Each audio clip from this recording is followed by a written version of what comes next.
Matondo mingi bamama batata bandeko bana lisanga timanti balandi ya 3 fois W Radio Kacho Papa Kampe balandi ya Congo Bololo. En tout cas, topesi bino banso ba yenge balosako pe bambote na bino. Pambate lelo ezali ya solo penda mokolo mwa mitano ya ponso, mokolo mwa tukumi bale na mibale, sanza ya zomi na mibale, mobu ya koto mibale na zomi na sambo, tokomi bongo na ngonga ya zomi na libwa, na miniti tuku misato na misato elingi koloba ete ngonga ya sambo na miniti tuku misato na misato ya sima ya nzanga. Alors tala biso wana toye lisusu bama batata bandeko na gobele na biso ya Congo Bololo. Gobele na biso ya Congo Bololo pona kokabola na baimboka oyo bazali solo penda na bokono de façon ke bokono na bango ekoka ya solo penda kosila. Ya solo pona mokolo mwa lelo tokoloba solo penda mwa biteni mibale misato ya ba information ya masolo oyo tomemeli bino na pokwa na lelo. Ya liboso tokosala nano constat ya marche pacifique oyo bai politicien soi-disant les opposants ba organizaki na mboka mokonzi Kinshasa pe partout na République démocratique du Congo. Alors tokosala commentaire nango na kati wana bama batata bandeko. Bongo toleka na mwa muke ko parafe ya solo penda allocution ya déclaration ya Ngbanda Nzambo kwa Tumba, ancien l'homme fort na niveau ya mama batata bandeko na mboka ya Congo epa wapi ya simbaki makambo etali sécurité ya mboka. Tokomekana kolobela yango allocution na ye bama batata bandeko tokoleka yango likolo parce que tozana attente ya ko telema na esika wana. Na sima bama batata bandeko tokoya koleka solo penza na déclaration ya bamupe. Donc ba sango o bazali donc na kati na religion coloniale oyo basali déclaration na bango tokomeka kosala pe mwa ba commentaire na kati wana bama batata bandeko totala soki basango balamuki ou bien baye kaka na distraction toyebi te tokomeka na ko analyser mwa muke. Na sima bama batata bandeko bana lisanga antimanti tokoleka solo penda pona kosukisa na Congo dieto. Congo dieto oyo bama batata bandeko tokotangela bino yango ezali Congo dieto oyo tosipe totangela bino yango kasi tokomeka na ko répéter yango na pokwa na lelo. Alors bama batata bandeko en tout cas tala epai wapi tozali na esengo ya kozala na bino tokobanda na na likambo etali solo penda marche kobosana te la mobilisation propagande bama batata bandeko pona kotombola lingomba oyo ezali kobunda pona libération ya mboka. Tobandi na likambo etali marche bama batata bandeko. Marche salemi na mboka mokonzi Kinshasa pe partout en tout cas na mboka ya Congo kasi marche wana et se sordait na un échec cuisant. Échec pambate parce que bayi politique ba babengami ba politicien bango en tout cas baza pena na conviction te ya okobenga na politique nambe. Tolomaki la fois passée bama batata bandeko. Tango le grand maître Fumomanda Nsemi a lancé qui solo pena en tout cas était le 7 août et sengeli baimboka bako akotelema pona kobenga na mopaya. Bino ba oyo bozanga vision bomona kana bino musika te. Bozana bino bato bazana kati na distraction. Bozana bino bato baza kosunga Hippolyte Kanambe Alazos Kabila Poati kana bokonzi libia na kati na mboka wana. Botelemi bolobi no bakenda kabukila bapesaka dati te bakenda kana bukila na makelele te. Bama batata bandeko botelemi bolobi que parce que le grand maître Fumomanda Nsemi a pesi date pona ete soulèvement populaire et ya na kati ya mboka pona ete to benga na mopaya. Alors bato balingi distraction bango balobi te bapesaka date te tango yo ozokenda kobenga na monguna. Toyokaki boyoki bino moko. Kasi tango ba oyo barazop ezali donc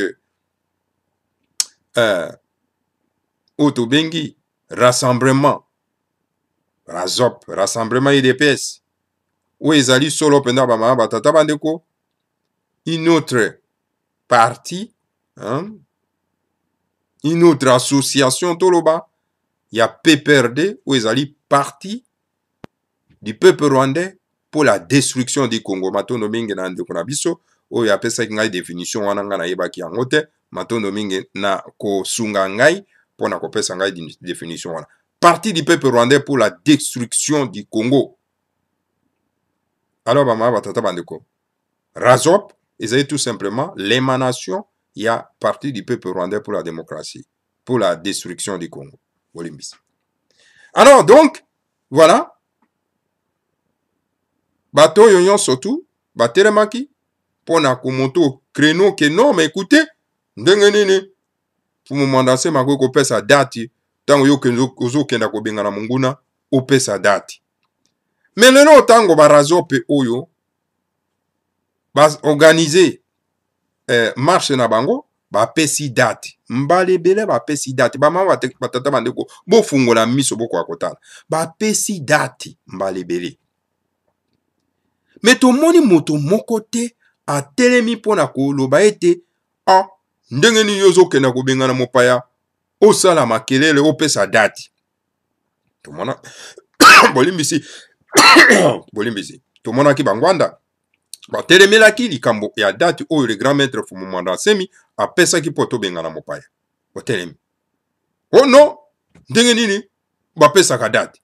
Mais tomoni ba rassemblement razop où ezali que une émanation ya PPRD ya parti du peuple rwandais pour la destruction du Congo apesi ba date awa tomoni bato moko te batelemi au créneau pona ko condamner pona nini baza kopesa date. Alors tout le monde faisait la propagande. Ya koloba que non le 19 total akuna le 19 est commis échec cuisant. Échec parce que eza nini nakati bama batata bandeko barazop oyo bao babengi bango ba politicien ou le grand maître Fumu Mwanda Nsemi abengaka donc le politicien véré le faux politicien donc bango baza na conviction te ya kobenga na Hippolyte Kanambe. Bango bazo sa la pression tout simplement parce que Hippolyte Kanambe appelle sa bango ba poste ministériel. Voilà l'objectif. Et c'est pour cette raison que moi na bango bazo sa la ba déclaration à date. Tango ba sali ba déclaration à date. Okomo na bango wana ba bimité.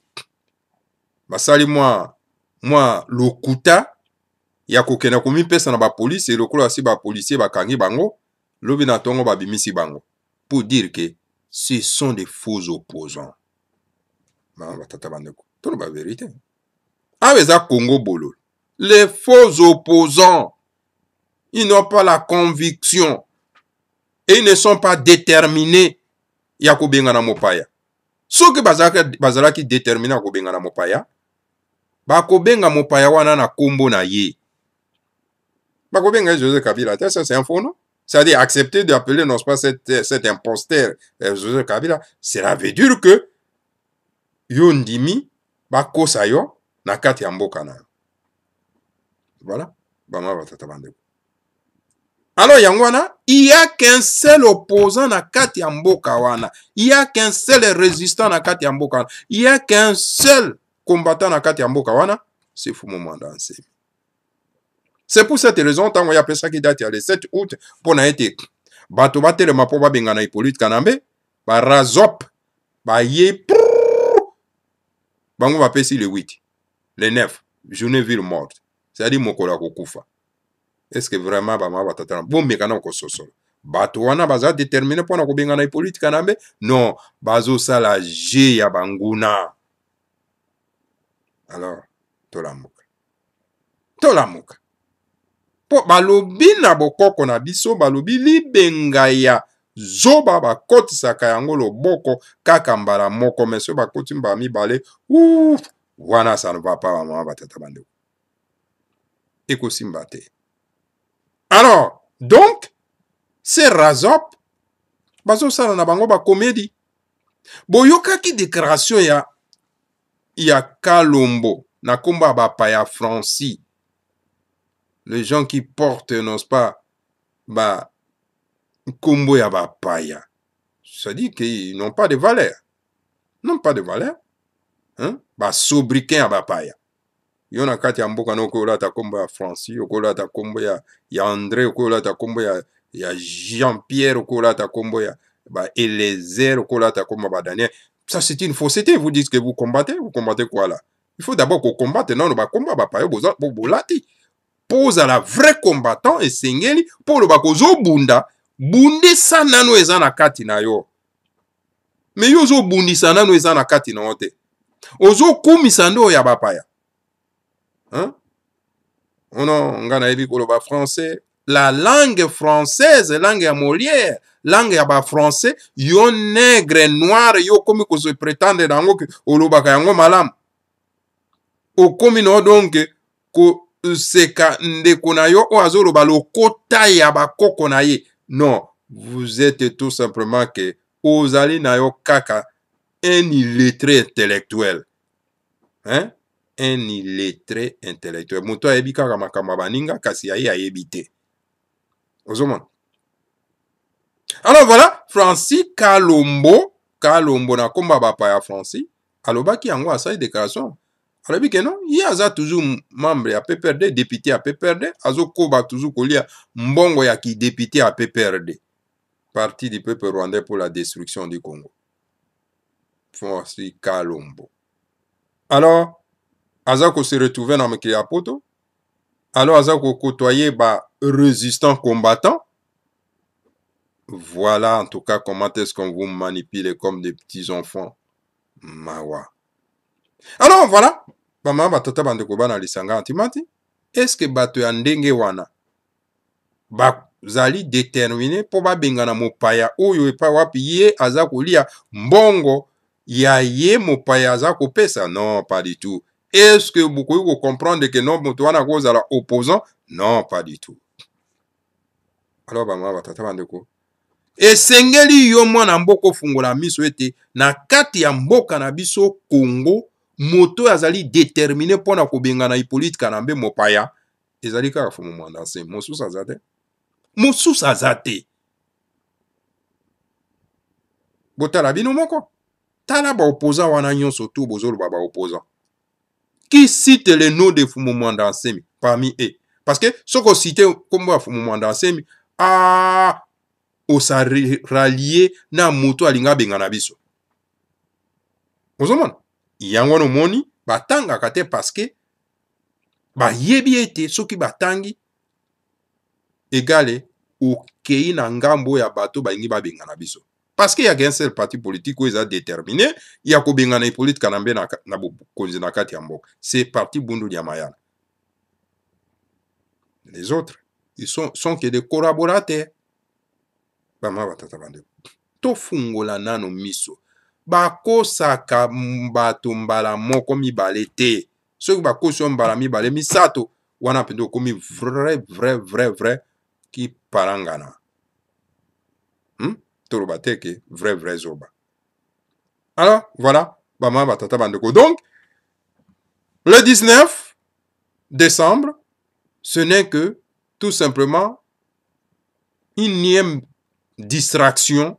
Il y a Razop nakati ya mboka mama batata bandeko. Est-ce que bato wana bokolanda bango lisusu? Ato ozalaka fanatique ya ndenge nini? Est-ce que bato wana bokolanda bango lisusu? Eloko ni bakoloba na bino lisusu bama batata bandeko. 2 fois échec cuisant. Eloko ni bakolobela bino lisusu. Te, bandeko, bo tourner bilonge na bino esika oyo moto azali déterminé ya kobenga na Hippolyte Kanambe. c'est fumu mwanda nsemi. Bo perdre face na binote. Bama batata bandeko.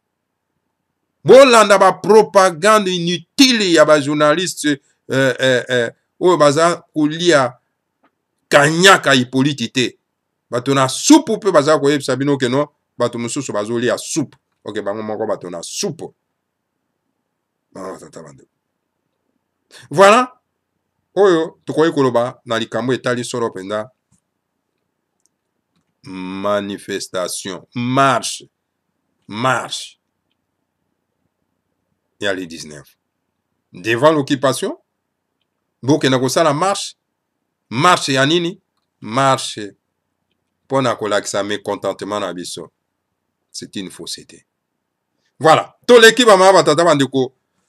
Tolobela na likambo etali solo penda ngwanda na mokuse penda donc toujours leka na lombangu. Ngwanda alobi ya bandaki ko incarner la résistance. Est-ce que tu vrai que ngwanda bandaki ko incarner la résistance? Ou bien tout simplement il était que tout simplement un agent oyo bapaya babandaki ko utiliser pona ko lalisa bandeko na biso pongi na kati na diaspora o babandaki kozwa prise de conscience ya mboka na bango. Talaka dernièrement ngwanda sa déclaration na ye et pas wapi en tout cas aza kobenga mopaya oyo ya kokosa biso Hippolyte Kanambe na kombo na ye ya lokuta Joseph Kabila. Alors moustiki nini oyo epike ngwanda? Donc ba proposer bazongisa ye bandako na ye oyo abandaki kolite et voilà bato balitaka pona mabumu na bango.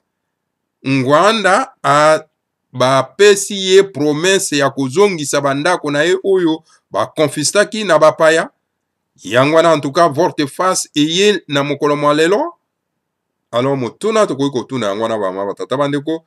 Alors na ba oyo balandaka bilanda landa na kanisi na tango oyo bokoya ko comprendre que non, on a perdu notre temps pour rien. Il y a qu'à suivre Monsieur Ngwanda. Alors donc, botika l'orphelin te bama batata bandeko. Vous avez devant vous un grand résistant, patriote, Fumu Mwanda Nsemi. Bino ba nyonso tu bolanda ki Ngwanda.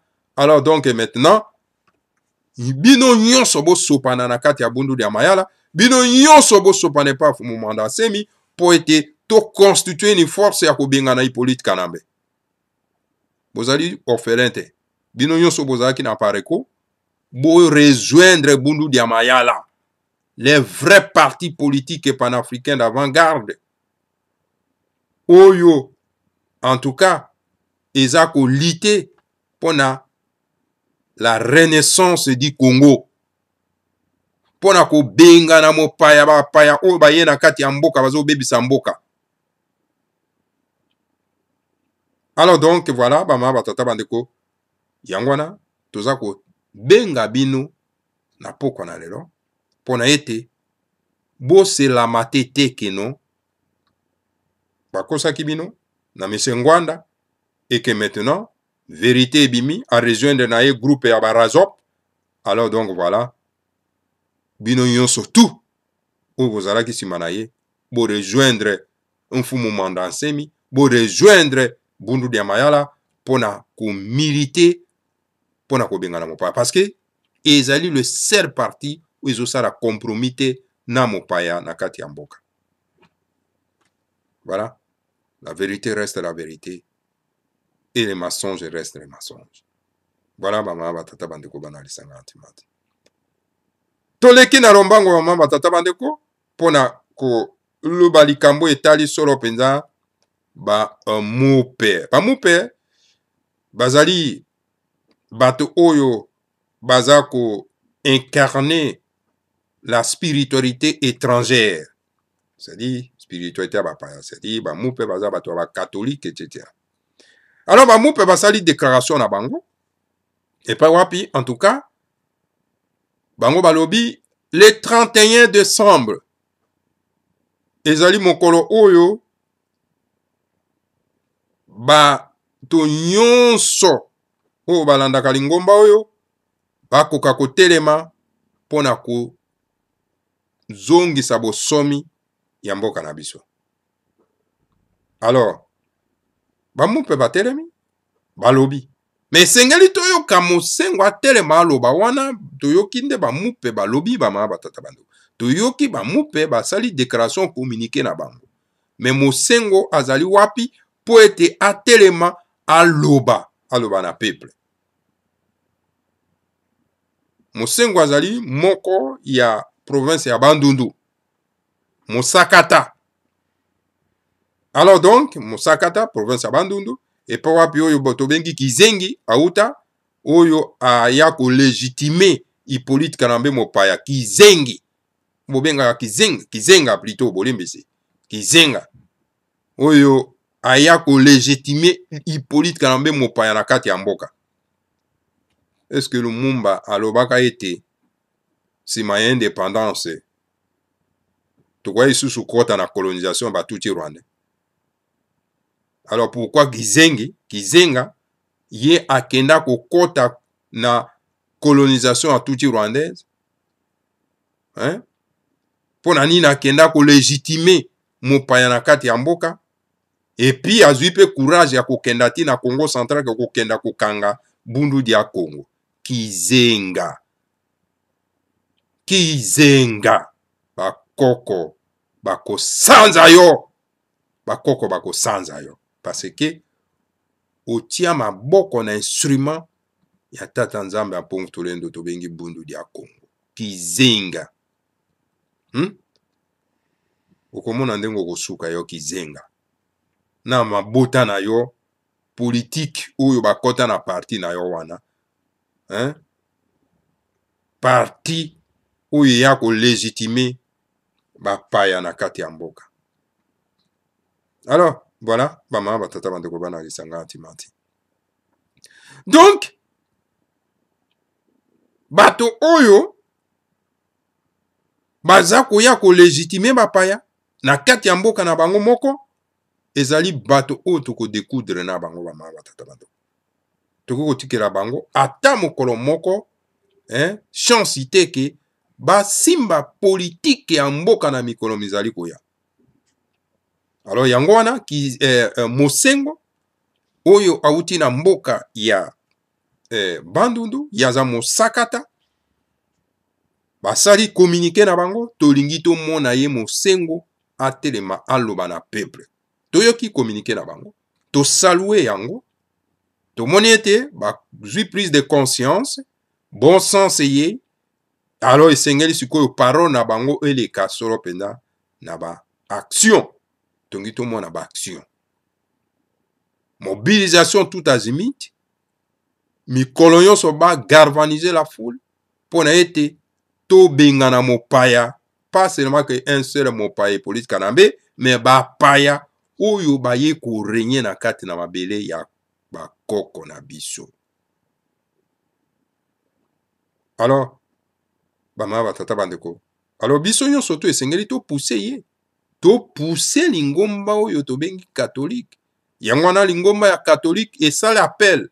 Pas seulement que na bango moko, na ba religieux nyonso, na ba secte nyonso. Pour liloba oyo, le grand maître de la sagesse Congo Fumuma Dansemi, asira ki ko lancer cette unité pour na ete to benga na Mopaya. Mais faites attention. Il faut voir de quelle unité aussi, hein. Unité na ba satanate, na bato akanyaka te, na tongo azana bino, na pokwa na butu bakei na pouvoir satanique dirigé par Hippolyte Kanambe. Faut faire attention. Alors yango wana appel ya unité, pas n'importe quelle unité. Parce que ezali na baimboka bazali wana, bango bazana souci mokete Hippolyte Kanambe akende. Bango balingi Hippolyte Kanambe vanda wana. Ezana ba religieux mosusu bazali wana, bazana besoin te Hippolyte Kanambe akende. Zoa par exemple bakushu. Est-ce que kushu ya kolinga Hippolyte Kanambe akende? Akolinga kenda te parce que soka kei.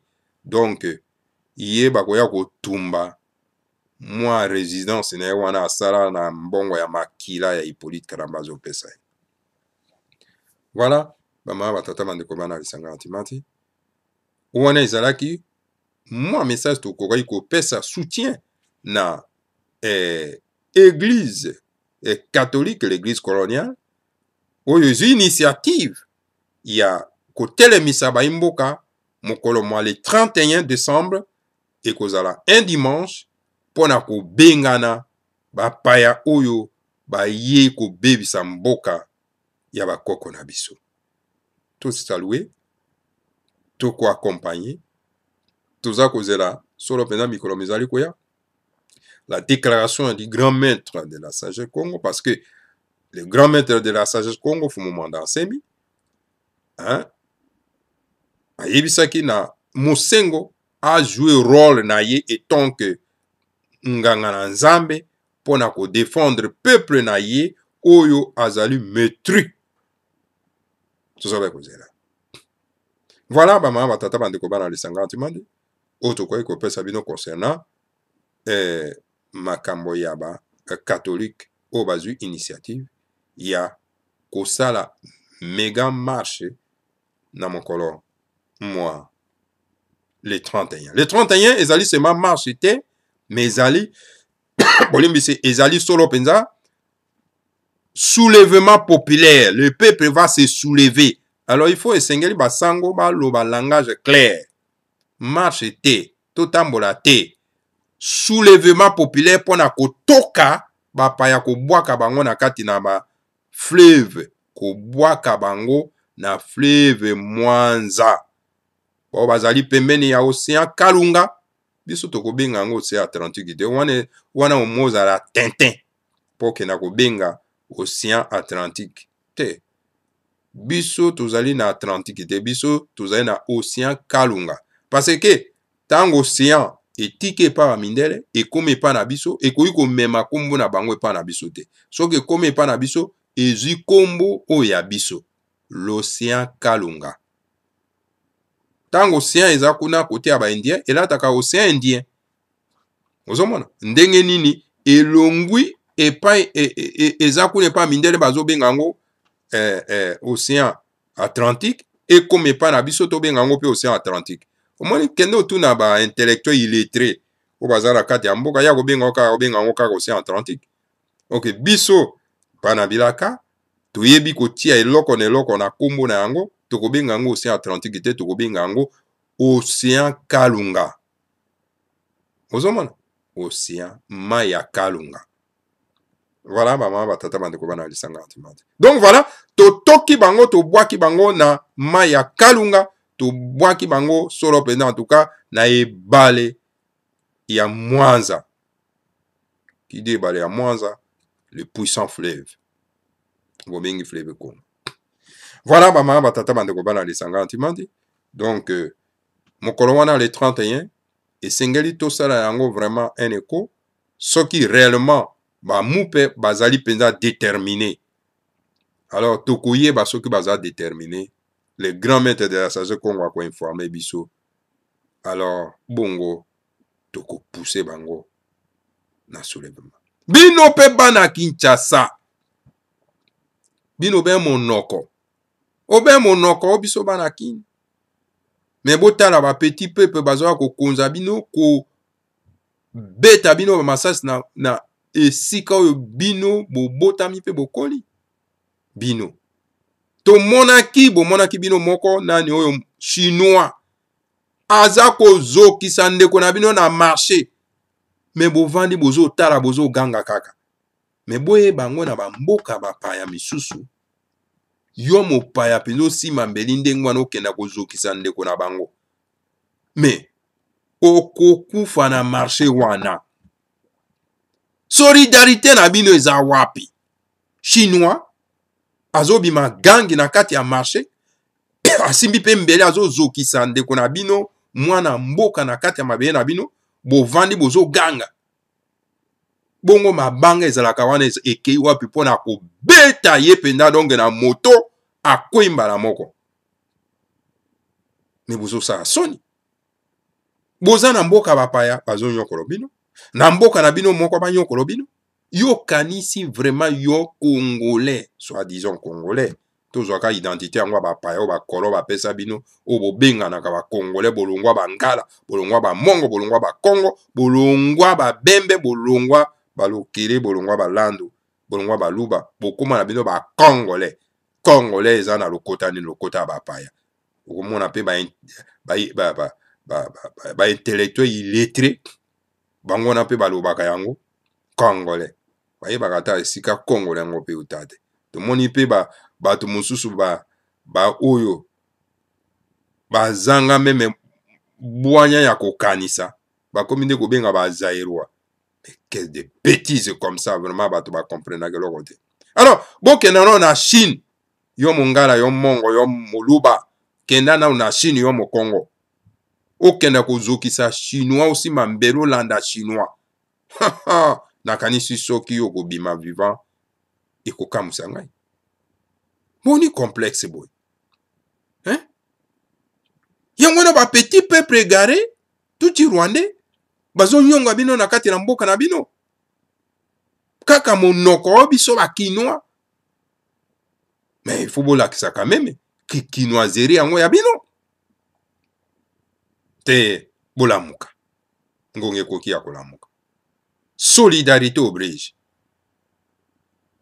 Mokili ekokamwa bino soki boza kosala baction ya grande envergure pour na se défendre. Voilà, bama batata bandeko bana lisanga antimati. Alors concernant bama batata bandeko na biso ba journaliste bazo sala mosala malamu te. Bazolo baza ko bunda mais tozomona bango esika baza ko bunda te.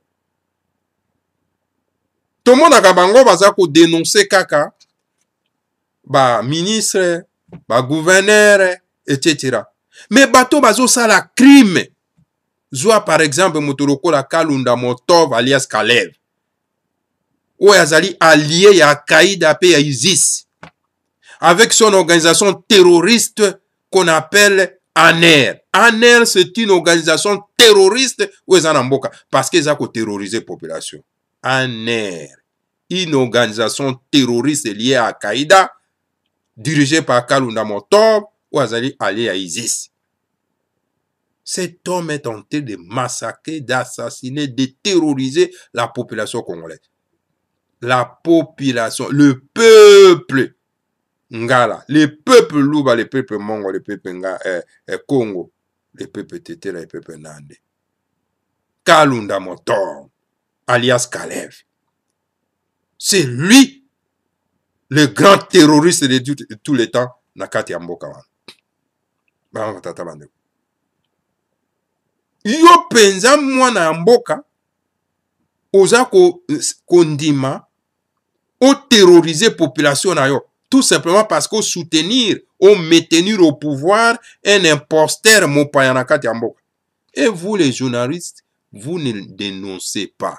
Toyo kakata bino bato boza ko se prétendre que non boza ko bunda na mboka bo dénoncer allié ya Kaida Otobeng Kalunda Motov alias Kalev. Toyo kakabotanga kaete.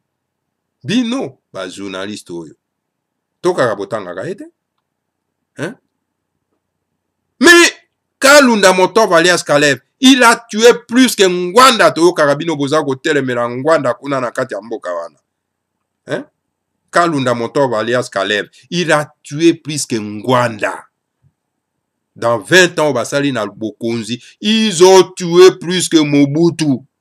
Ils ont tué plus que Ngwanda.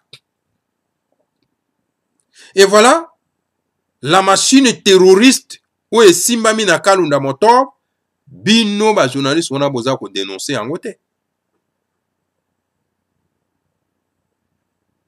Voilà, tala katange oyo, ndenga zako, siri selabiso batona kati ya mboka.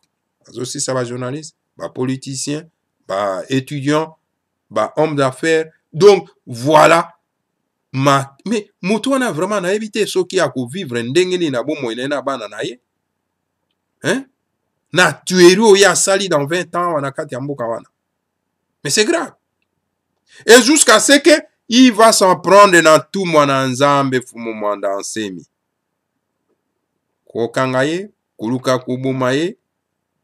Et voilà, le grand maître Fumumanda Nsemi a prouvé qu'il est le plus grand. Kalunda Motob alias Kalev, Mayele Silié. Alors, voilà, maman, batata bandeko. Ezali comportement moko tokoki ko déplorer yaba journaliste. Pourquoi il ne dénonce pas Kalunda Motob ou alias Kalev ou Azali un agent ya Qaïda avec son organisation terroriste en air. Sengeli tout dénoncer yango publiquement maman batata bandeko. Mboka wana ezali mboka ya baimboka nyonso. Ezali mboka bangala, ezali mboka ya bamongo, ezali mboka ba Congo, ezali mboka ya batetela, ya baluba, ya banande, ya balunda, ya balukele, ya babembe, mboka ya bikolo na biso. Ezali mboka bapaya te. Alors voilà, Kalunda Motob alias Kalev aza ko parvenir donc kosunga mopaya po maintenir un pouvoir likolo ya mbongo. Donc, ko assassiner bandeko na ye, ko terroriser bandeko na ye, ezali mawa mingi. Voilà, bama batata bandeko bana lisanga atumati. Oyo, tokoki kopesa bino, élan patriotique, pona ete, boko kasoro penza kotala liboso, yango wana toza kosenga na bakinois, kaka vova te, ba action. Ndeleki, ba action. Ndezali, eloko oyo ezali na elonga. Voilà, bama batata bandeko bana lisanga atumati. Alors, pona kosukisa bama batata bandeko, tokotangela bino solo pena en tout cas, Congo Dieto. Congo Dieto tokotangela bino. Ezalo be mokuse, bama batata bandeko. Eza ko accompagner solo pena ba sango, ba mupe, o bazwi initiative ya kotelema, pona ete, le 31 décembre, ezala soulèvement populaire, pona kobenga na mopaya. Yangwana tokosenga na basango wana. Esengeli ba associer le grand parti politique puissant qu'on appelle Bundu Diamayala.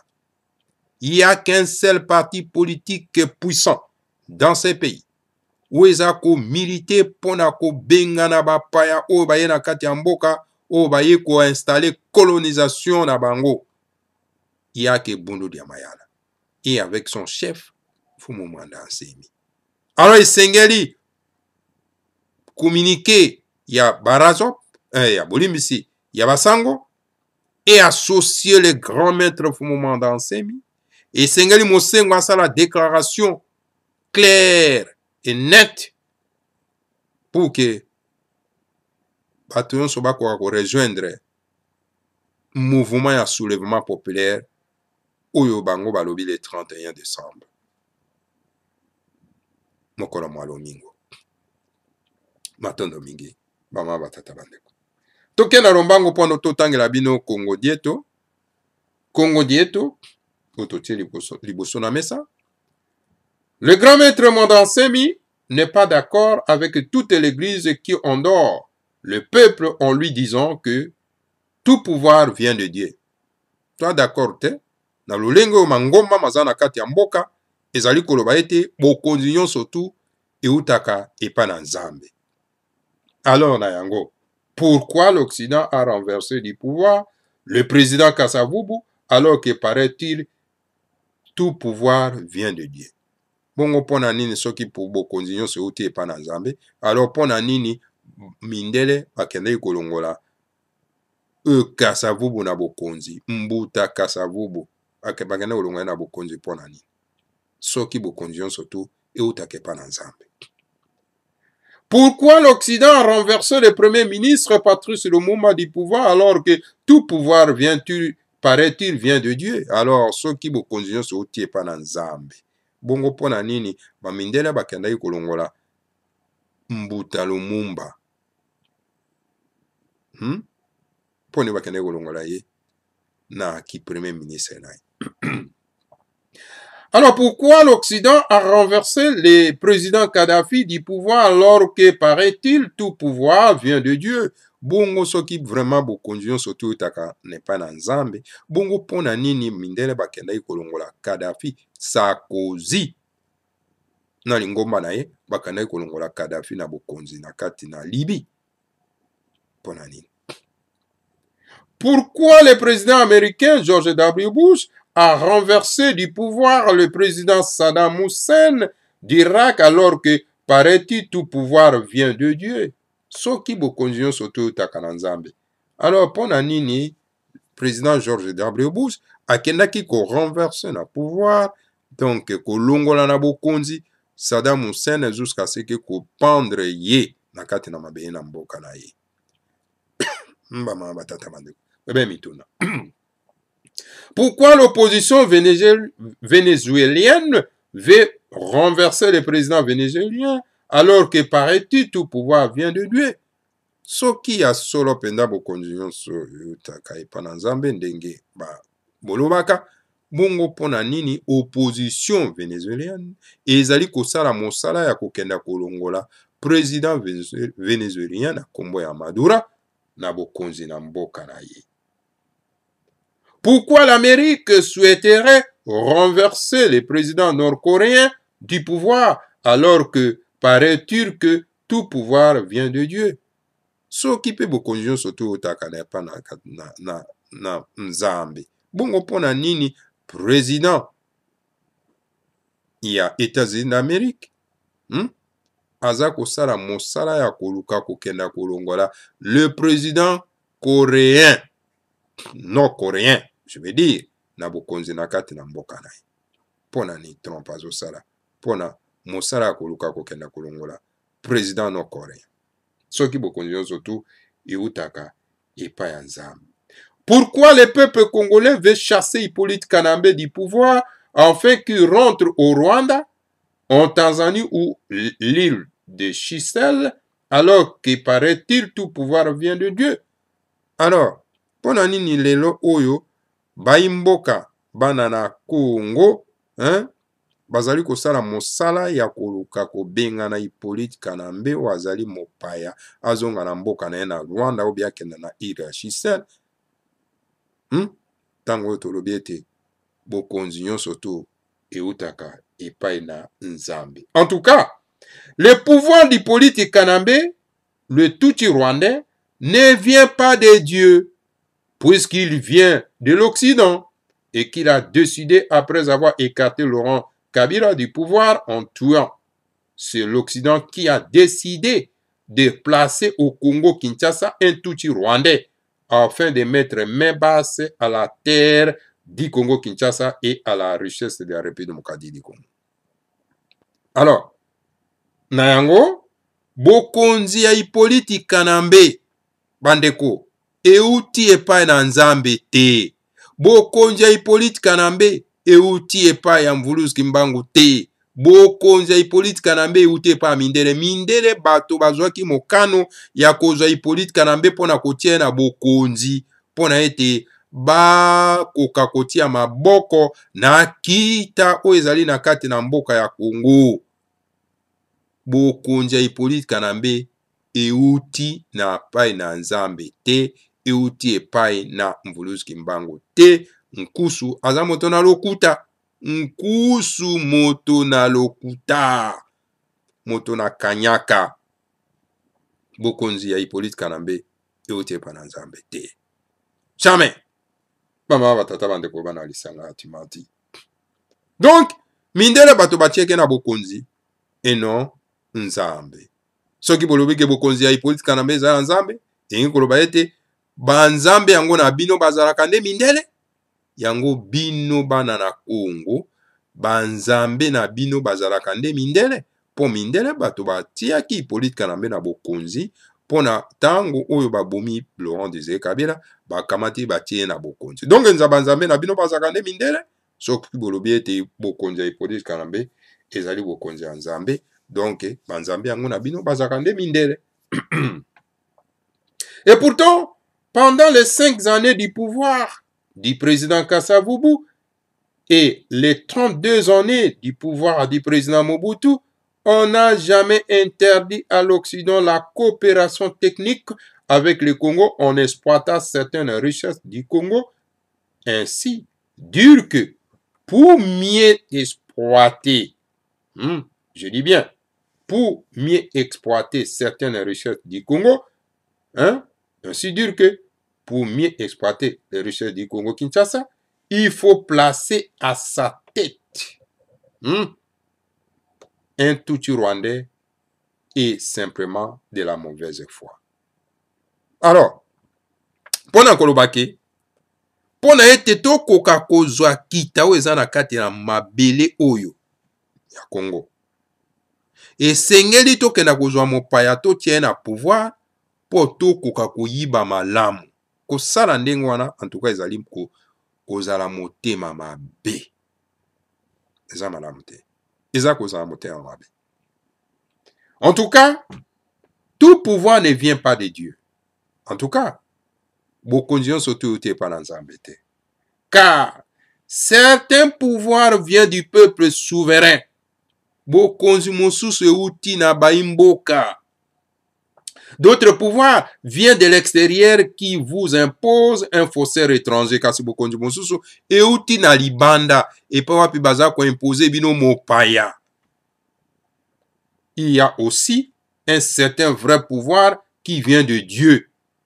Aussi, pouvoir mosusu ezali ya solo euti epaya Nzambe ya mpongo. Et certains pouvoirs qui viennent de Satan. Et bokonzi mosusu euti epaya nani ya Satana. Car Satan aussi s'est placé certains de ses agents au pouvoir sur cette planète Terre ingeta ibobo. Faut yebango ete ezape. Satan ye pas osala mosala na ye ya kotiaka bakonzi na kati na mboka pona ete basalelaka ye. Voilà bama batata bandeko bana lisanga antimande. Dur que pouvoir bokonzi ya Hippolyte Kanambe ezali bokonzi ya Nzambe ezali solo penda bozangi ya boyebi. Alors lokola boyebi lelo na kati na Congo bololo soki boyoki kaka o moto na Nzambe o banganga Nzambe balobi ke bokonzi ya Hippolyte Kanambe eza bokonzi ya Nzambe donc ngiro bake ezali mangomba ya Satana ou ezali kolue bokonzi ya Satana na kati na mboka. Voilà. Bama batata bandeko bana lisanga antimanti o na koyeko mema bino na pokwa na lelo yango wana. En tout cas botikala na kimia ya bakulu. En tout cas tokutana na bino en tout cas mbala ya sima bon momesano si 3 fois 2 radio kachopa.com si pe Congo au bololo. Que le Seigneur à Congo vous bénisse tous, bénisse Fumumwa Nsemi et bénisse la République fédérale du Congo. Matondo mingi nabino banso ingeta ibobo et ibobo.